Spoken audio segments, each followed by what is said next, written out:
So good to see everyone and really to be here.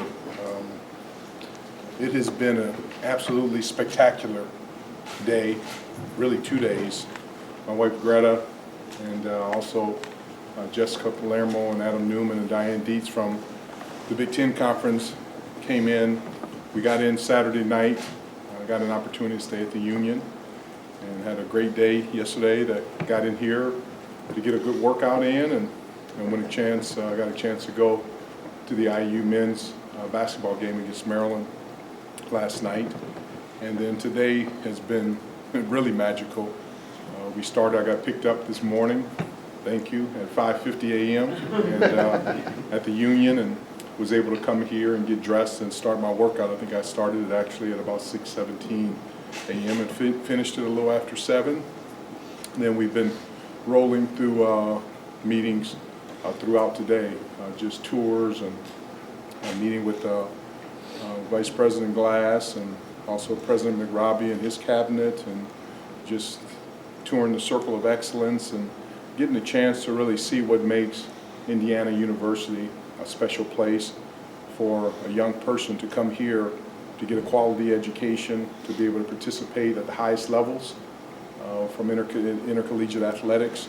And I'm just proud to be the commissioner of the Big Ten, and this is my first visit to a school here during my tenure. I made a vow that I was going to see every one of our 350 athletic teams play this year, and so I'll be able to actually see 4 by tonight and have a few left to go. But also I made a vow that I was going to actually visit every one of our 14 institutions and spend time, and so it's been a spectacular visit. And to say it again, and it goes without saying, what Fred Glass has done during his tenure here has truly been amazing, and I just appreciate his leadership and the way he's done it with style, grace, and class, his integrity, and all the different things that have developed here. And then also a special thank you to President McRobbie, what he has done during his tenure here. He was on the search committee during my interview process, and I'm very grateful that he and I have developed a relationship, and especially with his wife Lori and my wife Greta, and to spend some time here in Bloomington at Indiana University. So with that, it's great to be here. The facilities are fantastic, but most of all, it really is culture. I'm a big culture person, and you can read about culture in books, and you can listen to it on the radio and podcasts, but it's nothing like having an opportunity to go and really see it and feel it. And what has been developed here at this university on behalf of the student athletes is really fantastic. And that's one of the things, all the student athletes, I had a chance to meet with some of the Diversity Council, and even from a leadership group standpoint, I've just made it very clear to them to recognize what they have here from an education standpoint. I think that's one thing that we really need to make sure that we recognize, that universities and colleges were built in our country to educate people. You know, these are not professional athletes.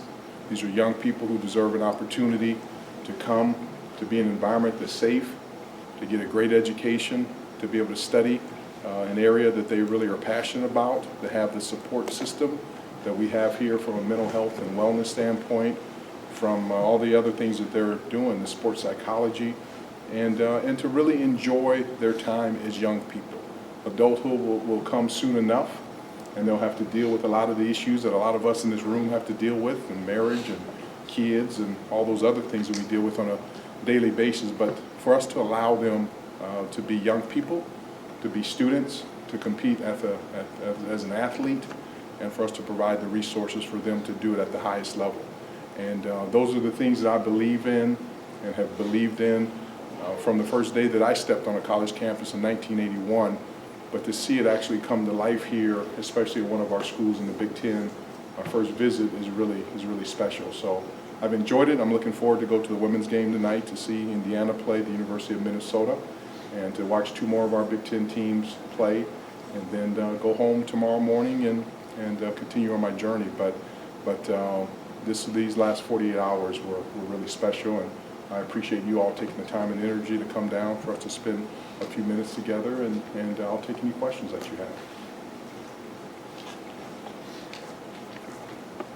I guess would you say why it's so important for you to make these visits Sure. and do the whole trip? I mean, what was kind of the impetus of it?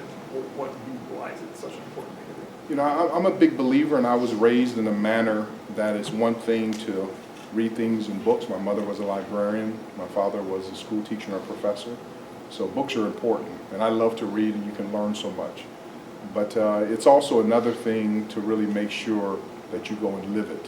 And so for me, to effectively, I felt very strongly about, for me to be able to say I'm commissioner of the Big Ten and to do my job at the highest possible level, it was important for me to go and spend the time, visit time with administrators and the presidents and our athletic directors and our student athletes and our senior women administrators and faculty athletic reps, but really to get a chance to have conversations with our students who also double as athletes, and to get a sense for what's important to them, why is it important, what we can do better from a conference level, just to be able to ask those questions.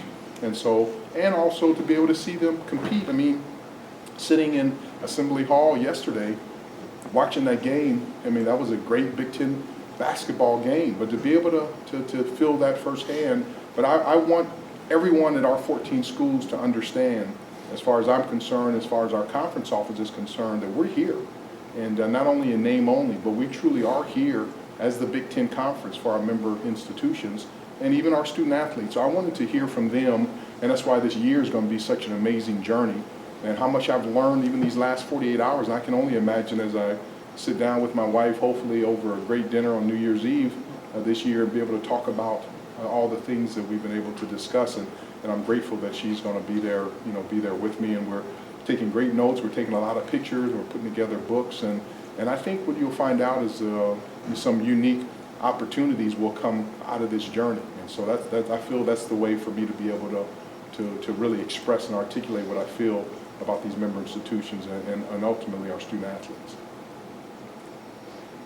Yeah, Coach, you discussed them not, or rather, Commissioner, you discussed this not being professional athletes, yet there's a lot of reform coming in the NCAA with regards to name, image, and likeness. I'm curious about your thoughts on that issue, where you stand and where you think the conference is going to stand going forward. Yeah, I mean, I'm 25 days into my job. Quite naturally, I've spent a lot of time thinking about this issue and starting now to really work through all of these issues. From a personal standpoint, I think it's really important, and we've done a good job of it, but is the system in college sports, broken? I think there's an opportunity that exists now for us to improve it. And I think the biggest thing I know from my personal standpoint will be the fact that we need to continually, and especially during this time, to make sure that the decisions that we're making regarding name, image, and likeness and pay for play is ask ourselves honestly, are the student athletes that we're talking about, are they at the core of all of our decisions? I mean, so it's one thing to make decisions and then at a certain point in time in that decision-making process to bring a student athlete into that discussion. I'm a big believer we need to start with them and ask ourselves from an honest standpoint, the decisions that we make, what will be in the best interest for our student athletes? And so many times in life and community and society that people think just money solves all issues. Just if you have a group of individuals or a group of people, or you have an issue that you can't really resolve, that it may require some work, that is complicated, well, just pay the person some money and it makes it go away. I don't want to take that easy road. I would rather, which I'm doing now, is working through the different issues and trying to figure out ways that if we keep our students who happen to be athletes, they're not professional athletes, what can we do to make sure they have the best opportunity to succeed while they're on our campuses, but most of all, even upon graduation. And I just think that as we work through these issues, especially by putting them first and foremost and realizing that we're here to educate them, are they great athletes? Yes. Will a handful of them go on to be professional athletes? Yes. Will some go on to be Olympians? Yes. But at the end of the day, these are young people who are in college to get a good education, who happen to be talented athletes, that we need to make sure that we make our decisions based upon what's in the best interest of them. So I'm looking to working through this with my constituents, with our various schools, and come up with a way that really, when we take a step back to say that makes sense. And I feel like I'm in a great position to do that. We currently, Greta and I have a son who's a football student athlete at Mississippi State in the SEC. And so a lot of these issues that I'm working through myself with our current student athletes, I can get a good feel for what Powers has gone through, what some of his teammates that are spread around the country. Some of his teammates, he has a lot of teammates because we grew up in Big Ten country who are at Big Ten schools. And I just get a sense that there's a way to make sure we create an environment that will last and be built to last going forward, where our student athletes are truly taken care of and we provide them with the resources that they need, instead of just taking a way out to just say the best thing to do to solve this issue is to pay somebody some money.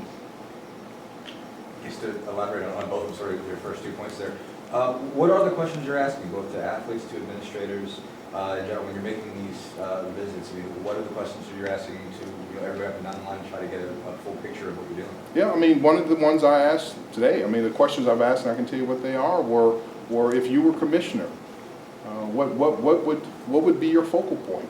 And even give me a word, you know, what do I need to focus on? What would you focus on if you were commissioner for the day, or if you were actually commissioner?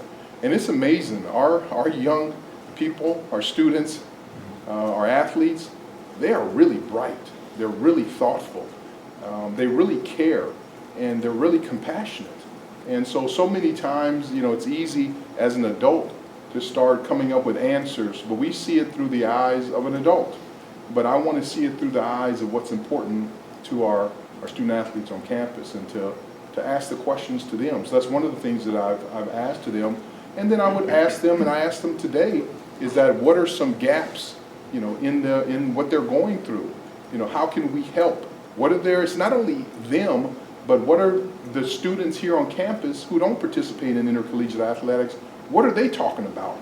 And then what are their friends and family that go to other schools across the country, what are they talking about? And so that's the good thing about it, is that, you know, you're able to talk to a really bright group of young students who are athletes here at Indiana, and you get a good sample size as far as issues they're facing, issues that the entire student body is facing, and issues that other students who also participate in intercollegiate athletics at other member institutions in the Big Ten or around the country are facing. And so that's what the good thing about it, we've been able to talk about that. And one of the things that Fred has done, really an unbelievable job with the support of President McRobbie and others here, is that they've broken down the walls between, oh no, that's an athletic department question, or no, that's an academic question, or they pushed and pulled against each other. The sense that I've received since I've been here in Indiana is that this is an environment that's built, that they recruit players in a holistic manner.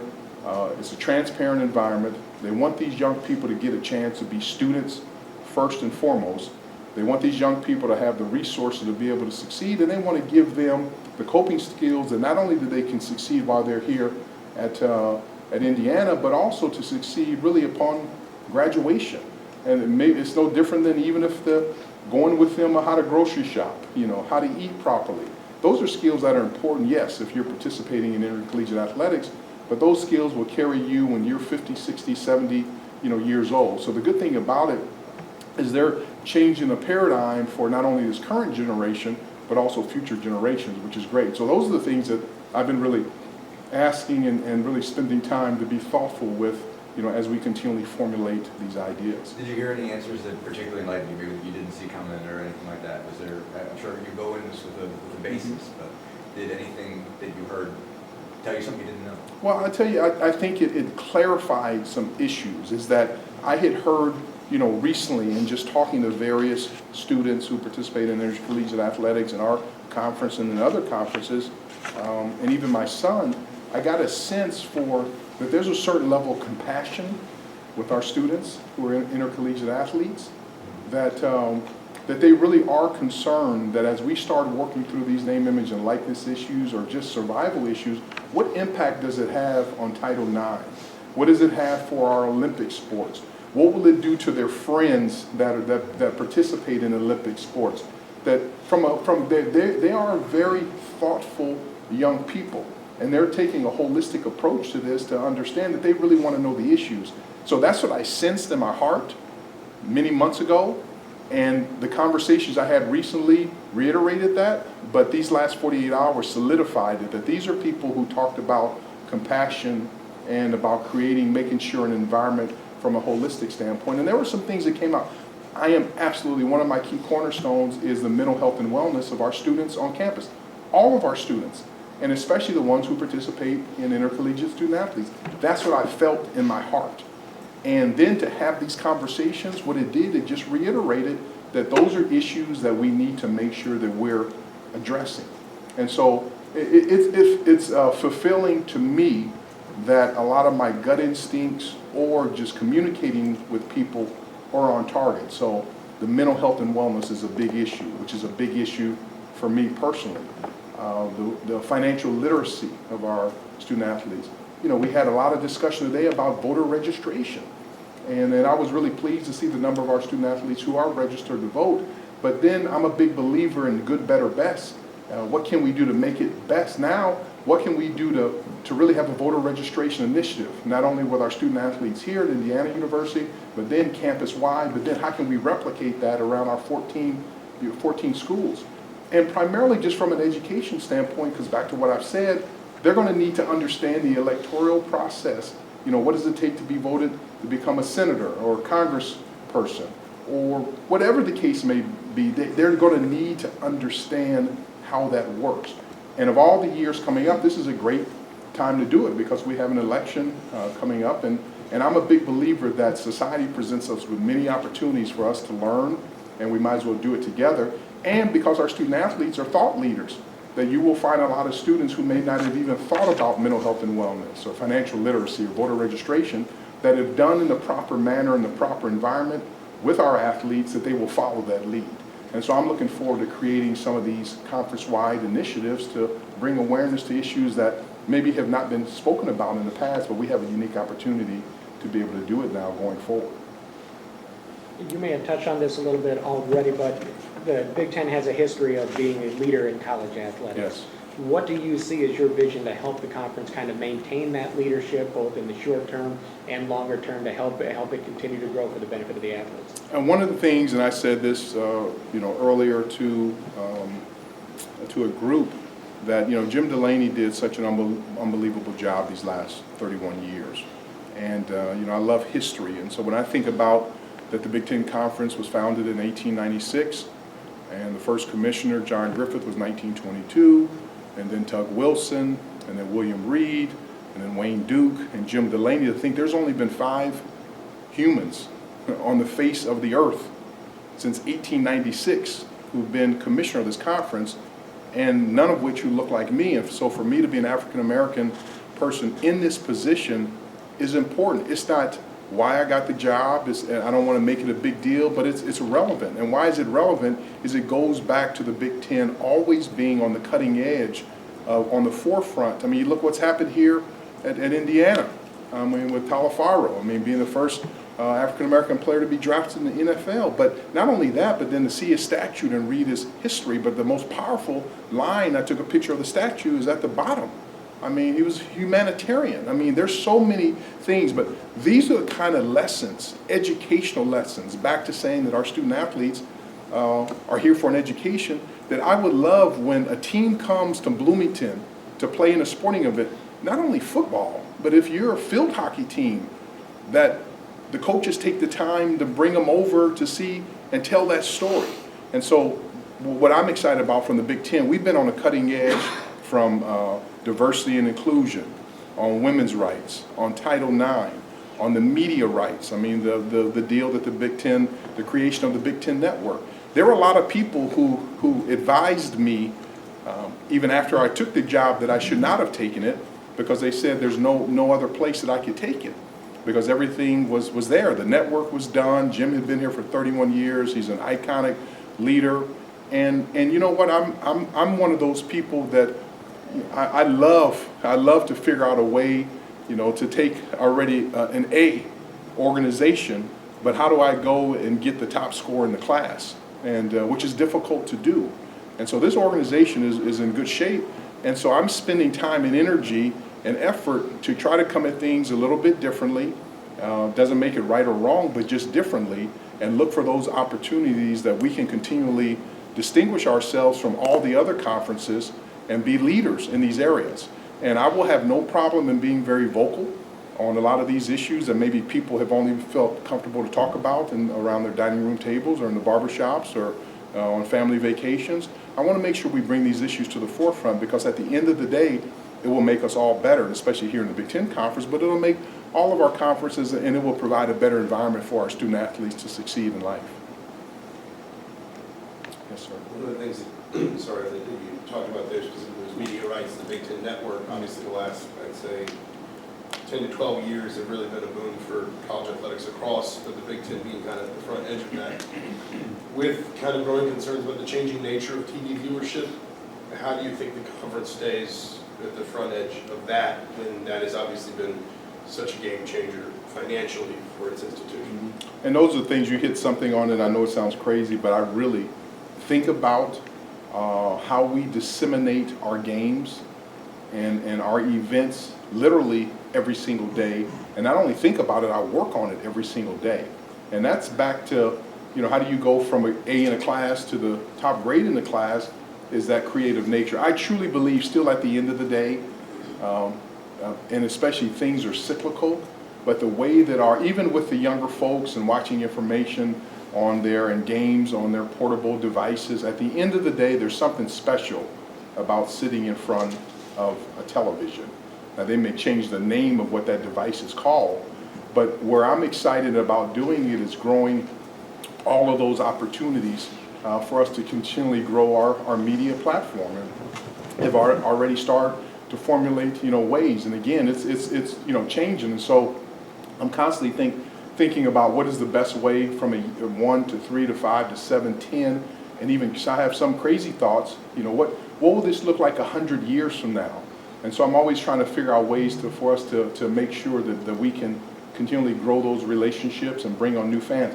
That's why it's so important from a branding standpoint, is that our brands, our 14 institutions, we have to make sure that we keep those brands wholesome and solid, and our conference, that we make sure we keep them wholesome and solid. Because for us to continually get viewers, is that we're going to need to make sure that our brands are strong and we're recruiting the right people, not only to coach and lead our organizations, but recruiting the right players. It was one of the things I love so much. I just love kids, and the baby crawl at halftime of the game was spectacular. I've been thinking about that all day today. But the other thing is that there were 2 kids that sat behind us that were probably anywhere from 8 to 11 years old, and their basketball vernacular was amazing. And one of the things that Indiana University has done very well, and all of our Big Ten institutions have done well, and I want to make sure that we continually grow, is the growth of our young people, is to make sure that we capture them early on, create environments. It may be through sports, it may be through a conference where they get a chance to work on computers. But when you look at our alumni base, some of the alumni that we have in our conference, and what we need to do is continually at the conference level be creative to make sure that we capture our young fans early on, provide them with wholesome experiences that they will remember forever, and that they end up going into one of our institutions. So all that goes into how we package our product, how we continually grow and refine our Big Ten network, how do we make it better, how do we communicate, having more Olympic sports events on television, more live events, our Student U broadcasts. And so there are a lot of things that I've been working on, will constantly work on, but all the way up to our network partners to see how we can solidify those relationships and make sure that we grow them, and that our Big Ten brand keeps growing every single year, and that we're there. I want to meet all of our fans, whatever way you want to consume our information, whether that's from a social media standpoint or for a game standpoint, Olympic sports, or one of our football, basketball sports. I want to make sure to be able to meet our fans, where they are. And so that's why collecting of information, learning about the way fans are consuming information is going to be really important. You touched a little bit on the mental health aspect of it all. And what are the steps that you think the league and the schools individually have to take to make sure that the proper stuff is in place for these athletes? Yeah, the first step, and that's a great question, is one, to talk about it, just what we're doing. And there's been so many times over life that you had a negative stigma if you showed, any concern or interest of getting some mental health and wellness. And most of these things, I'm a big believer. Like I said, I love to read, I love to watch television at certain times. I love a good movie at certain times. I wish I watched more of them. But one thing is nothing like putting your eyes on it, and it's also nothing like experiencing something. And I go back, I had a very bad car accident as an 11-year-old boy, and lucky to have survived, blessed to have survived, promised myself that I would try to make the world a better place. But one of the things that I learned out of that entire process, with a compound fracture of my femur and traction and a body cast, and just, it really changed my life. It made me who I am today. It made me appreciate it. It gave me an upper hand to recognize that life is fragile. But throughout all those meetings that I had with doctors and physical therapists and all these other people, not one single time did someone come and say, you know what, we probably should get someone for you to talk with. And not one time. And it was traumatic. And so over time now, I've had to figure it out over my life as far as what works and what doesn't work. But that was an experience that I had to live and have lived my entire life. So I know I want to make sure that if our student athletes need help and they have concerns, they're struggling, whether they're depressed or whether they're, have anxiety, or whether it's during family, crisis issues or final exams or relationships, male or female relationships, or anxiety over a big game, that I want to make sure that they know that we are there. And some of the studies that I've read recently are disturbing when you look at the number of people on our campuses who have contemplated suicide or said they felt lonely during the last year, or even the feeling of hopelessness. And that's a word that when you become hopeless, you've pretty much given up on your life. And I just want to make sure to reiterate how much we at the conference appreciate our administrators, our presidents, our provosts, our student athletes, our coaches, the people here in these environments that need to know that we're sensitive to the mental health and wellness of our student athletes. And so we're going to work on a holistic program. We're in the process of doing it right now to gather all the information, to put people in the right place, not only at the institutions, but from a conference level. I think the biggest thing we're doing is that we're having these conversations. I mean, in the past, prior years, just in general in society, that people wouldn't talk about it. And so I wanted to make it where it's that you need to be proud if you can stand forward and raise your hand and say, yeah, I need some guidance and assistance, and that we stand ready as a conference and also our member institutions to be able to address those issues and make sure we create people, provide environments for our young students who participate in a very demanding intercollegiate athletic schedule, that they're comfortable to talk about it, but also that we have the resources that can satisfy their needs. Yes, sir. Obviously, men's basketball, Big Ten team hasn't won a national title since 2000. One of the things that some observers, even some coaches and players have mentioned kind of behind the scenes is some, I guess, bubbling concerns about style of play. Some people are going to call it tackle basketball, hockey basketball, that kind of stuff. When you look at men's basketball and how successful it's been historically, when you look at the style of play, do you have concerns, and are there things maybe that other leagues are doing that are giving them some advantages that maybe the Big Ten needs to start looking at? That's a wonderful question. I really am pleased with our style of play. I mean, you think now, and I think the numbers may have changed with the AP rankings, but having 5 teams out of the top 25, not only on the men's standpoint, but we also have some great women's teams. I think basically our demanding style of our physical style that people have called other things, tackle basketball or hockey basketball, I think it's going to be in years like this that it's going to play dividends. I think that's one of the reasons why our teams have done well. And we've had some big wins at home. We've had some big wins on the road. We're physical.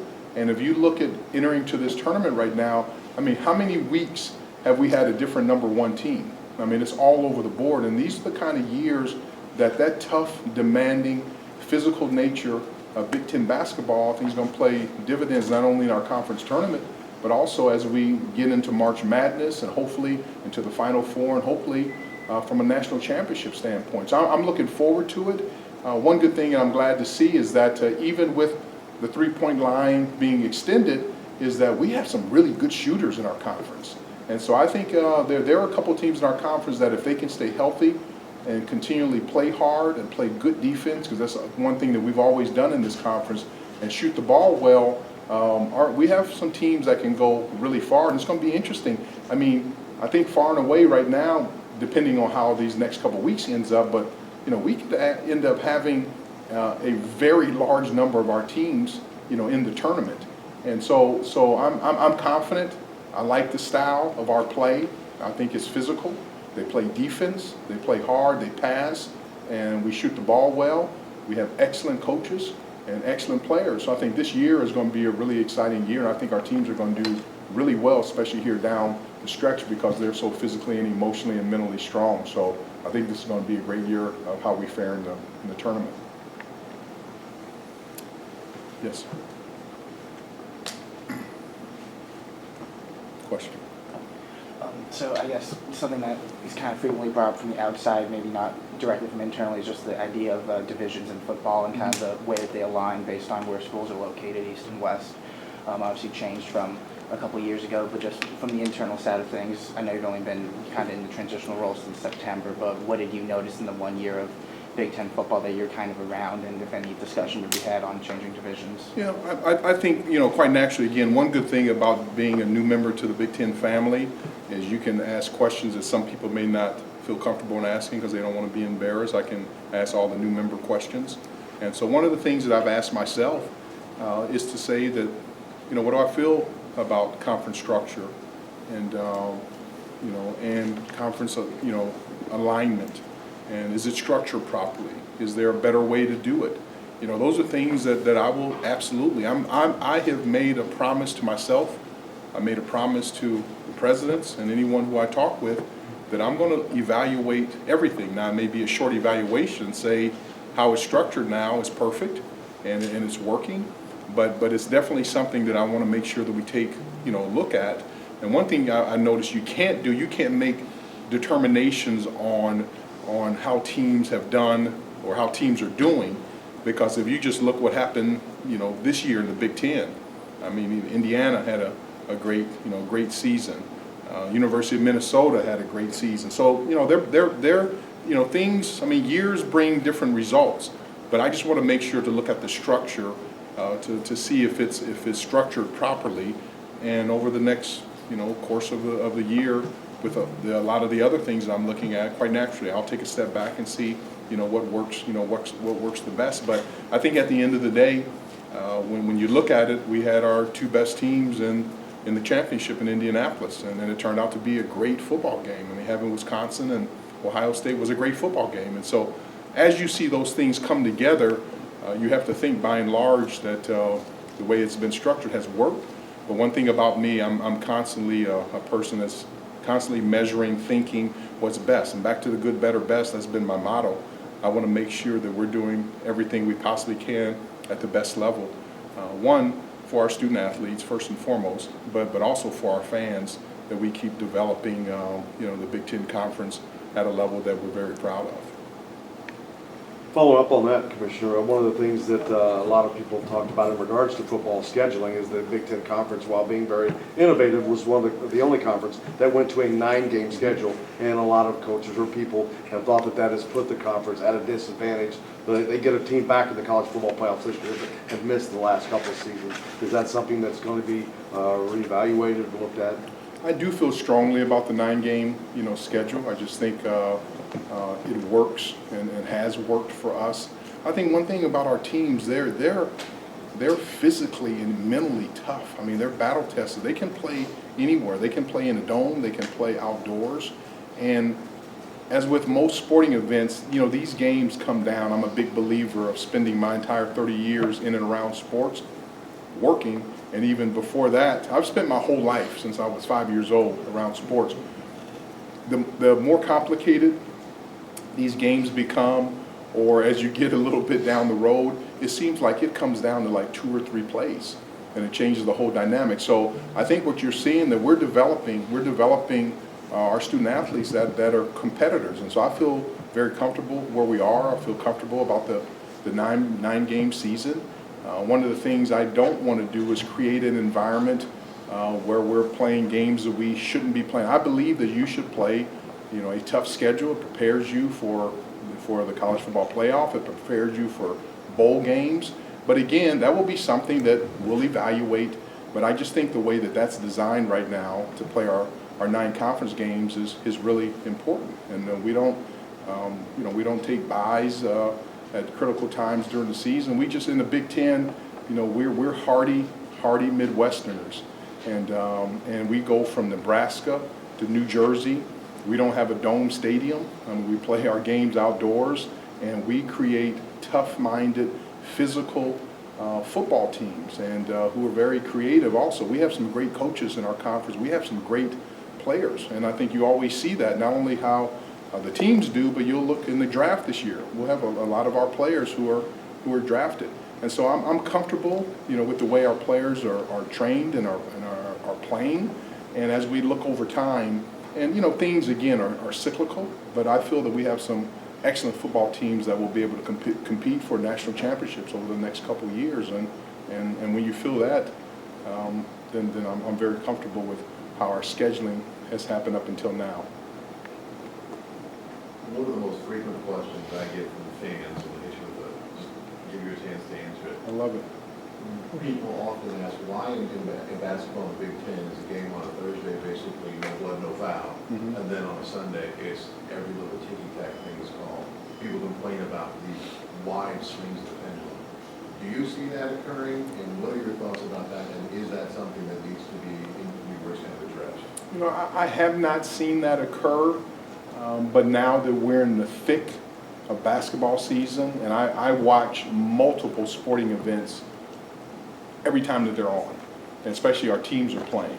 And so those are things that I'm constantly looking at, from an officiating standpoint. But as of now, and I've heard that from a few fans unsolicited, but as I watch at the fan, through my fan eyes and also through the eyes of the commissioner, that's something I always keep an eye on, but it's not something that has jumped out to me that there's been kind of wide, swing, from that. But quite naturally, one good thing about it, I get a lot of phone calls, and I'm amazed how people get phone numbers, but I get a lot of phone calls and letters and emails from people, and they've been very respectful. And the thing that it tells me is that our fans are passionate, really are passionate about it.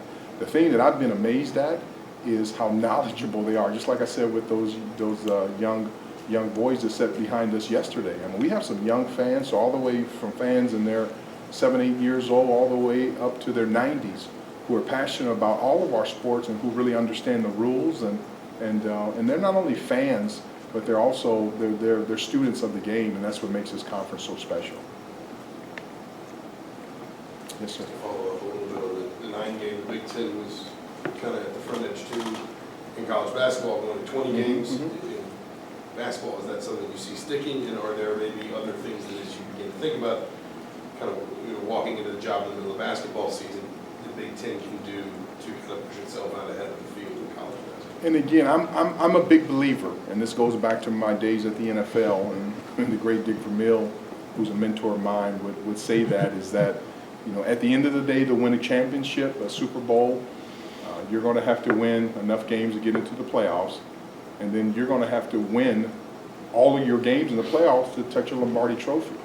And so that's something that has been in my mind. I think the more you can create an environment where people are battle tested, and so I like the 20-game concept. I like a very tough schedule. So what we've done with the Gavitt games and the Big Ten ACC Challenge, our players, by the time that they get in our conference tournament, but especially in the NCAA tournament, I don't think they fear any teams or any conferences. They've played them. And they've played a lot of games. They've played a lot of quality basketball. And I strongly believe in years like this year, it will be very positive to us as the NCAA selection committee starts to choose teams. So I'm a big believer that you need to be challenged. Competition is critical. And I think the more that we can continually allow our teams to play games in our conference, but not only games in our conference, but games with other conferences, the better off in the long term that we're going to be. So I like the structure as it stands right now. And again, because we're in the midst you think about it, I actually became formally commissioner on January 2nd, right in the middle of basketball season, and I'll be able to put my eyes, on it and see how it shakes out. But I like the way the schedule has been structured up to this point in time. The transition period with Jim Delaney, what did you learn from him, and can he continue to kind of be a resource for you kind of going forward? Yeah, it's, Jim is he's a very special human being. I'm into history, and so if you go back and look at the all New Jersey, basketball teams in the late 60s, I mean, Jim Delaney was this white point guard, who from Newark, and he's proud to be it. And then for him to go, if you look at his life, he made so many decisions that were against the grain. For him to go from New Jersey to North Carolina, big decision. And then he played with the first African-American player at North Carolina in Charlie Scott. And so that was a major first. Then he goes to 2 Final Fours, which is really unusual. And then this is a guy, then he goes on to get his law degree. And then he becomes commissioner of another conference at 31 years old. I mean, Jim, people talk about that he was at the Big Ten for 31 years, which is true, but he had already been commissioner for 10 years. I mean, he was actually a commissioner for 41 years of his life.